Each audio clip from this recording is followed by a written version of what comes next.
पिछली वीडियो के अंदर मैंने शो के बारे में एक लाइन बोली थी कि शो के अंदर सारे कैरेक्टर्स चर्सी हैं सिवाय एक को छोड़ के। उस वीडियो में तो मैंने बस आपको थोड़ा सा टीजर दिया था, असली खेल तो मैं आपको इस वीडियो में दिखाऊंगा। पिछली बार जब ये दोनों प्रेमी अपने प्यार को अमर करते हुए पानी में पानी हो गए थे, तो उसी के कुछ पलों पश्चात ही एक जोर की रोशनी आती है, और वो रोशनी कहीं और से नहीं बल्कि वहीं पास में मौजूद एक लाइट हाउस से आई थी। कुछ लोग वहां पर देखने जाते हैं कि आखिर इतनी ज्यादा रोशनी लाइट हाउस से अचानक आई कैसे, लेकिन वो सब सिर्फ गए, वापस कभी नहीं आए। अगले दिन कीरे का छोटा छपरी भाई अपने छपरी दोस्तों के साथ उस लाइट हाउस में जाता है, लेकिन कीरी अपने भाई को ऐसी खतरनाक जगह पर अकेले नहीं जाने दे सकती थी, तो वो उसका पीछा करती है और उसके पीछे लाइट हाउस में जाते हुए उसे बहुत सारी जली हुई लाशें दिखती हैं। और ये सब देखने के बाद उसे समझ आ जाता है कि खेल बड़ा है। उसका डर धीरे धीरे बढ़ता जा रहा था। वो जल्दी से अपने भाई के पास उसे बचाने जाती है, और जैसे ही वो अपने भाई को ढूंढती है उसे पता चलता है कि लाइट हाउस के अंदर जो मिरर है उसमें कुछ प्रॉब्लम है। जो इतनी ज्यादा रोशनी आ रही थी वो लाइट हाउस में मौजूद इस मिरर की वजह से आ रही है, और जैसे ही वापस सूरज ढलेगा वो रोशनी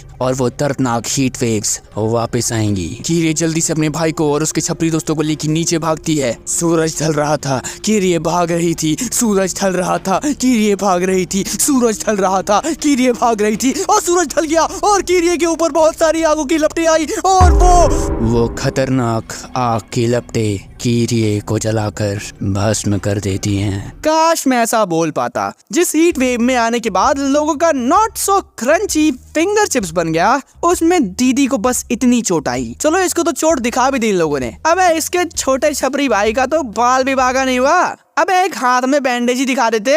कीरिए इस वक्त हॉस्पिटल में एडमिट है, एंड हॉस्पिटल में due to some weird reasons इस वक्त बहुत सारी प्रेग्नेंट वुमेन भी एडमिट हैं। एक दिन रात में सोते हुए कीरिए की नींद अचानक से खुल जाती है, और जब वो कमरे से बाहर निकलती है तो उसे दिखता है कि बहुत सारी प्रेग्नेंट औरतें अपने हाथों में स्ट्रॉ लेकर घूम रही थी। कीरिए ने उनसे पूछा कि वो सब ऐसे क्यों घूम रही हैं, उन्हें क्या चाहिए। तो तभी उसमें से एक औरत बोलती है, जूस पिला दो, मौसम्बी का जूस पिला दो, मूड ऑफ है मेरा। अब मैं आपकी जानकारी के लिए बता दूं कि मौसमी का अर्थ यहाँ पर सच वाली मौसमी नहीं है। She really wants something else.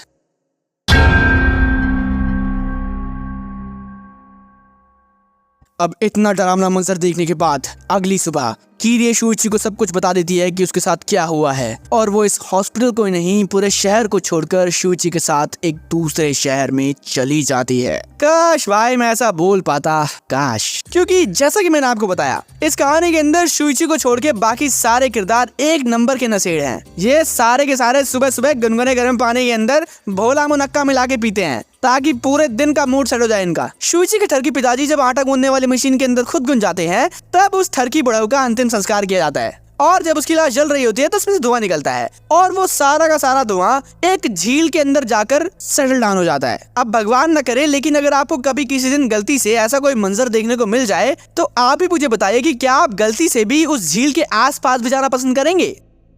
लेकिन कीरे के पिताजी अफीम से लबालब पराठे खा के उस झील में कूद के एक बाल्टी पानी लेके आते हैं ताकि वो अपनी कला का शक्ति प्रदर्शन कर सके। अबे बुढ़ऊ एक बात बता भाई, तेरे को अगर पानी ही लेना था तो साइड से ले लेता, कूदने की क्या जरूरत थी उसमें। भाई मुझे अब समझ आया कि कीरिए इतनी ज्यादा इंटेलिजेंट कैसे है। लेकिन तभी पूरे टाउन में तूफान आ जाता है, और तूफान कीरिए के घर के आगे आकर रुक जाता है, क्योंकि उस तूफान को कीरिए बहुत ज्यादा पसंद आ गई है। अबे यार देखो तूफान भाई, एक तो पहली बात आप डरा पा नहीं रहे हो किसी को, लेकिन फिर भी आपकी रिस्पेक्ट के अंदर मैं थोड़ा बहुत दहशत फील कर ले रहा था सिर्फ आपकी रिस्पेक्ट में। लेकिन आपने इस विश्व विजेता विश्वज्ञानी ज्ञान के समुद्र में गोता लगाने वाली श्री श्री श्री श्री श्री कीरिए महारानी के ऊपर नजरें डालकर आपने तूफान शब्द का संधि विच्छेद कर दिया और उसे टॉयलेट की सीट में डालकर फ्लश कर दिया। ये सारा कुछ सिलसिला होने के बाद ये सभी लोग एक दूसरे घर में शिफ्ट हो जाते हैं, जो कि उसी टाउन में है ऑब्वियसली, क्योंकि भाई उस घर के अंदर कीरिए के छोटे छपरी भाई को डरावनी आवाजें आ रही थी, तो उसे लगता है कि वहाँ पर कोई मॉन्स्टर आ गया है। तभी सारी सिचुएशन को बहुत ही सही तरीके से एनालाइज करके कीरिए की माता जी कहती हैं, बेटा मॉन्स्टर जैसी कोई चीज नहीं होती है, मैं आपको ये कितनी बार बताऊं, आप समझते ही नहीं हो। हाँ सही कह रहा है तू, सही कह रहा है। यो मॉन्स्टर कुछ ना हुए, मॉन्स्टर तो हमारे जमाने में हुआ करते थे, और मेरा दादा तो उनके सर पे अपनी आंट रख दिया करता था इसकी ब्रांड का मटर पनीर। अब कहानी में एंट्री होती है लुक्खे नंबर 3 की। ये लुक्खा दीवार में एक छेद से कीड़े को बैठे हुए देखा करता था और ये देखते हुए क्या क्या करता होगा इसके बारे में तो मैं बस इमेजिन ही कर सकता हूँ।